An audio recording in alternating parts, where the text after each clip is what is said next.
Yo, what's up, man? It's G Herbo, pouring live in Brooklyn right now. It's the first day of tour, and I'm rocking with AllHipHop.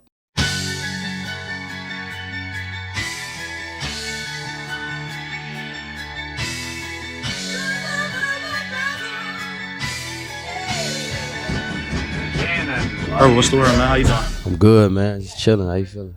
I'm alright. I can't complain, man. All right, then. So PTSD, new album Yes, on the sir. way. Yes, All sir. right, man. First, I gotta start off with the first single, Shooters. I've been a fan since Lil Herb, since Kill Shit. Thank I'm you. not sure I heard anything from you like Shooters. No. I mean, you look at the title, I'm like, oh, it's about to be some Herb shit. But Jacquees and the R&B, is this like your first dabble maybe into that, or you? Yeah, I mean, I got pull up, you know what I'm saying, but that ain't really like R&B for real. Yeah, that's definitely my first time leaning into that, but it wasn't hard. It was natural. I'm able to talk about my girl, you feel me? So I ain't really, it was kind of easy for me to do. Like, I ain't feel like I was forcing it or trying to, you know what I'm saying? And yeah, and Ja, that's my boy.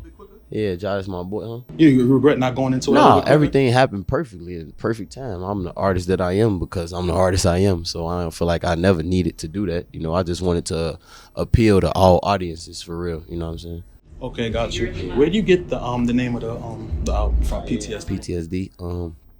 First I was diagnosed, clinically with PTSD, and I wanted to bring awareness to people having PTSD. I feel like every poverty-stricken neighborhood I feel with kids who got PTSD and don't even know it. You know what I'm saying? 80-90% of them got PTSD and don't even know it because the stuff that we go through on a day-to-day basis is like normal life to us. That's how we look at it, like it's regular, you know what I'm saying? Because it's a non-stop cycle, you know what I'm saying? So I feel like I said, so many kids, millions of kids are suffering from PTSD and not addressing the issue, so I wanted to address the issue. Okay, then what? When was it your therapist? You go to therapy. That's the person that diagnosed you. Yeah, of course. Okay, then got you. So how long you been going to therapy now? Over a year now for sure. Okay, what would you say is like the biggest difference?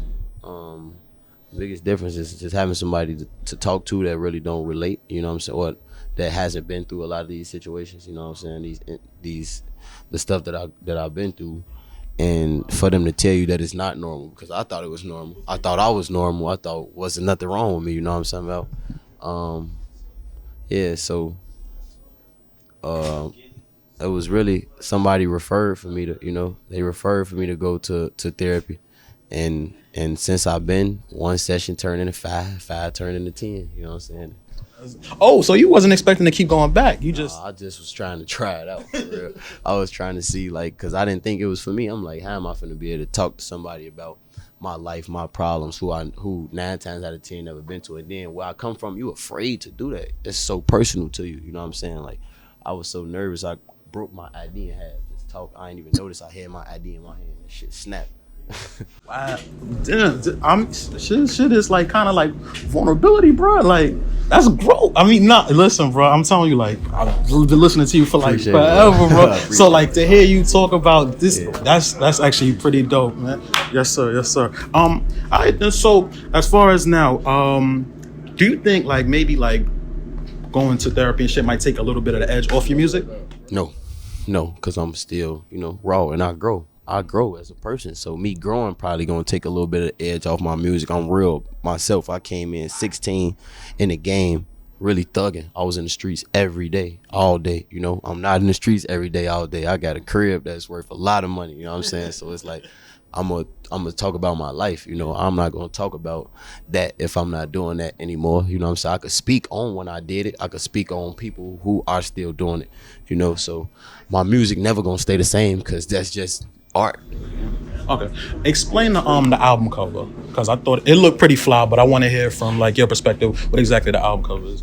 The album cover is, man, when you think of PTSD, you already like associated with going to the army or something. That's why I use the American flag, because me being 24, unless I told you or showed you, you would never think that I know 50 people that's dead. The average person don't know 50 people that's dead, but to be honest, I know more than 50 people that's dead. You know what I'm saying? So And it's not just being from Chicago. These are people that were a part of my life, a part of my journey somehow. So that alone, losing one person could affect you for the rest of your life. Imagine losing 54 people in a month, shit like that, you know what I'm saying? And you seeing it. I seen a lot of my homies bleed out right before my eyes, you know? So that affects you. That'll make you think that it could happen to you, or you will behave a certain way because you don't want it to happen to you.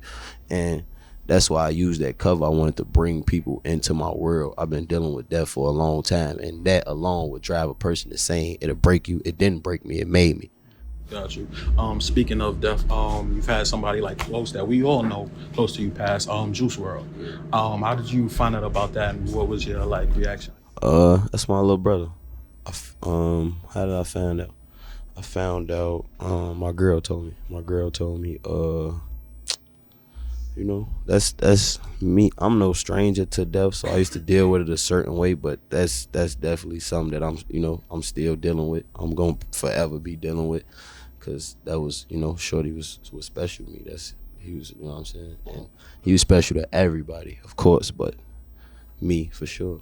Got you. All right. And so, going through these things and healing, like me personally, I've been to therapy, right? And I know, like, it brings out a lot of feelings. Like at first, you get what I'm saying? Like a lot of stuff that might be hard to deal with because you never unpack them, right? I think like you've been staunch about like how you've quit lean and things of that nature, right? Have you ever felt like this might, like, something strong enough might have made you relapse or anything like that, or it's like easy, like, or is it easier to like say, nah, now you understand? I mean, I feel like nothing could make me relapse but myself, and of course I'm not gonna do that. But previous times I tried, I went to detox facility twice, 2 times, and before that I tried to quit on my own. You know what I'm saying? And I think really it's just like I said. I didn't even say that at this interview. I've been doing so much press and interviews. I'm thinking I said it already, but you try to like cope with, what I'm saying, your problems and use that as a escape way. I was addicted to drugs when I was 15 years old. So it is real, to try to use something to make you not deal with reality. And at the end of the day, it's reality. You know what I'm saying? So yeah, it was important for me to stop. And of course, real life instances is what made me start in the first place. But I know that life itself, you gonna go through shit, man. So I can't use nothing to escape inevitability. Life, life is hard. Got you. And would you say like this whole therapy and everything hasn't made you a better father, you think? No. Every day I make myself a better father. My son make me a better father. I don't think a program could make me a better father. I was locked in daddy mode since I seen him, since the first day I touched him, so yeah, you know what I'm saying? But when I seen him, it's like, oh yeah, we locked in. It's mine right here. You feel what I'm saying? But nah, every day he make me better every day. I got you. All right, that's cool. So as far as like now, where does your music go? Like, I mean, obviously, like as we talked about the first single, there's growth from like the drill. So like, where does your music go now? Do you see you like spreading out, like touching like maybe more deeper music, maybe like I'm definitely getting deeper in my music because I'm already been vulnerable on this project. So it's like I opened that door. Fans probably gonna look for that. You know what I'm saying? And I don't really address a lot of my problems on the internet. I'm not that guy. I never been that guy. And I use my music as a form of therapy for me to talk about shit that I really mean. You know what I'm saying? So that's important. Got you. I hate that. We here in Brooklyn. I'm a Brooklyn native or whatever. For sure. You pioneer drill music. What you think about the Brooklyn drill scene? I love it. Listen to it. How big is it out in Chicago? It's big. People fuck with Pop Smoke. They fuck with Favi. They fuck with that shit. Yeah. That's. You see, I need to get out there. I wasn't sure. Long live Pop Smoke. I've been fucking with it from the jump. All the brother tell you, we used to be listening to that Welcome to the Party shit in the studio before it got big. We was going crazy to that shit. So we might be able to see like a collaboration. Oh yeah, absolutely. Favi, that's my boy. I was with him yesterday.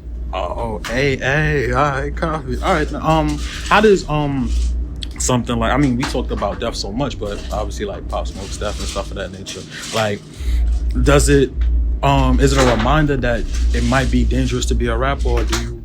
I already knew that. I knew it was dangerous to be a rapper already. It's dangerous being a black man, period. So a black man with success is dangerous times 10. It don't matter if you're a rapper or whatever, but especially rappers because we in the spotlight 24/7. You know, even if we want to live a private life, we live a public life. So you gotta, think accordingly, behave accordingly, and move calculated. Because, like I said, nothing happens by coincidence, and it's always a cause and effect to a situation. And a lot of situations can be prevented if you move a certain way.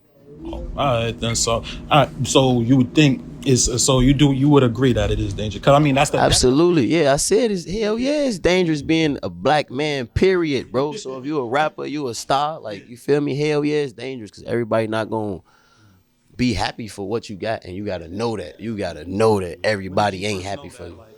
I was in the streets, bro, so I've been knowing that. You know what I'm saying? That's you gonna always encounter a lot of this stuff. You know, it was never really a time when I started rapping, or I got big, and I'm like, oh man, it's haters out here. I knew already before I ever got a dollar that niggas ain't gonna like what you doing. You know what I'm saying? Because you will have haters before you get famous.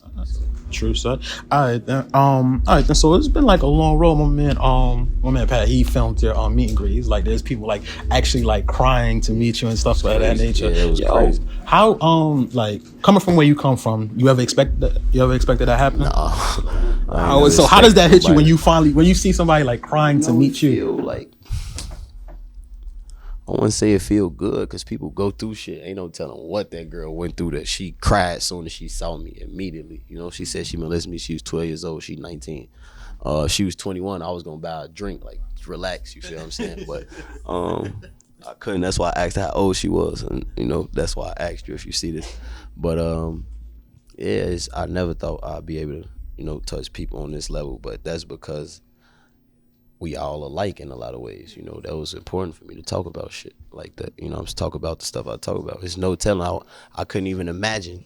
I know she been through some shit. It ain't the music. I got her through some shit. I could tell. I helped her get through some shit. Do you think about that when you in the studio, or does it? It's just a natural sound? I don't think about it. I think about it maybe after. I'm not thinking about it. Yeah, let me make some songs for people to heal. Sometimes I make songs for me to heal. Got you. What's the most proudest moment of your career so far? Getting this album out. This shit meant everything to me. This a real moment of triumph for me right now. Congratulations, Ken. All right, then cool. So, all right, once again, we in Brooklyn. What would you say would be like the best advice like Fab's ever given? Fab? Best advice he given me. I don't know. We be talking about like real shit a lot sometimes. Trying to think. Probably to just let my girl have it when she, Picking your battles. She breathe. Take a little 10-second breathe or something like that. Yeah. Right. Then listening to your music, I know like you consistently like people like the peak of like intros is Meek and Jay. I think like you like probably like a tail like right beneath, but your intros is always hard, always tough. You always have some shit to say. Gotta like is that a conscious thing? Like hell yeah, gotta come with it. That's automatically what I'm thinking. Like first song gotta be, if not the best, what the most powerful or something. It gotta do something. It gotta move people. You know what I'm saying? It's an intro because you introducing. People always say what the fuck is it? First impression is, so when they hear it, they gotta be like, I want people to rewind the first track before they even get to the second one. So, hell yeah. Nah, I've done that a few times with your shit. Yeah, your shit. Like, I think that's one of your that's definitely underrated about you. Like, I definitely put a lot into intros, and I think this intro gonna stand the test of time. I think my intro right here is like, it's like that. It's like that. I got you. Cool. So, we always ask these questions on AllHipHop. Top 5 favorite, dead or alive. Dead or alive? Top 5 favorite. I be switching it up a lot for real, cause there's so many. I switch it up. I swear I do. Wayne. This not in order. I'm just naming. Wayne. Hove, of course. Kiss. Meek, for sure. And let me see. Wayne, Hove, Kiss, Meek, and let me see one more. And Pop. And Pop, oh, it's fine, man. That's definitely dope. What about Pop grabs you? Because I mean, like I would say, what about Pop grabs you? Because I think like it Pop kind of falls like wayside, like a lot of kids, like younger kids and shit like that. What about Pop you fuck with so much? His vulnerability. You appreciate it even more now. You kind of get it. That was like when I did Mama I'm Sorry. It was kind of like Dear Mama motivated. I listened to that song before I made that song. Got you. All right then. And can we ever expect G Herbo, Bibby? Of course. You gotta just be patient. I've been waiting for a we while. ain't going nowhere, man. He ain't going. We under the same umbrella always. So hell yeah, it's just a matter of us making time, man. We two bosses. We gotta align our schedules, man. You know what I'm saying? It's hard for two bosses to align our schedule. He run a company, I run a company. That's a fact. All right, cool, man. Just let people know what the rest of 2020 has for you, man. Rest of 2020 and period, all gas, no brakes, man. I'm here to stay. I got you. Any other projects we could expect, like something like a sessions or something like that? Of course, hell yeah. I ain't not dropping again. I'm finna drop PTSD. I'm gonna drop again this year, and I'm gonna drop again first quarter. You know what I'm saying? We get another collab with Southside. Oh yeah, hell, he ain't going nowhere either. That's what I'm saying. Like, of course, like when the people who I lock in with genuinely. You know what I'm saying? So the people who been a part of my journey, they gonna stay a part of my journey. You should ask me about people who you never seen me work with. The people who I'm like fuck with, they ain't going nowhere. Who do you want to work with? Producer wise,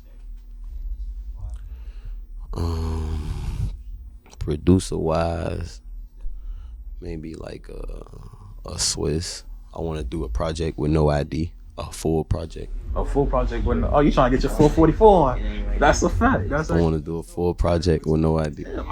You stepping out like soul samples and shit like that, like. Yeah, I always to be honest, I got records already. We got records. I got records with him, like multiple records with no ID already. But I want to do a project with him. I just want to know, like, the state of Chicago right now, man. What you think of it? Chicago, I feel, is in a good place right now because it's a lot of resources there. It's a lot of spotlight. It's people doing stuff for Chicago. You know what I'm saying? Myself, Chance, Polo G. You know, people really giving back to Chicago now. And I think the door is wide open for people to bring change, but we gotta like put both feet. You know what I'm saying? In the problem, then bring solution. You gotta. Everything happened for a reason. It's always cause effect. It's always solution. So Chicago ain't that bad, man. But it's ironic though, the music that they use like causing all the violence and shit of that nature is now the thing that's helping them get a leg up and things of that nature. Yeah, it's not causing violence. We just speaking on it. We was already going through this shit before we started rapping. Exactly. Everybody gonna say what they how they feel, but this shit been happening way before we kids, bro. This shit been happening. Al Capone from Chicago. Niggas been thugging in Chicago. So it's like we just trying to embrace, you know what I'm saying, what our truth for real. Al Capone's originally from Brooklyn. Yeah, he from Brooklyn. I knew that. I know that he moved from Brooklyn, but when you knew who Al Capone was, where was he? Chicago.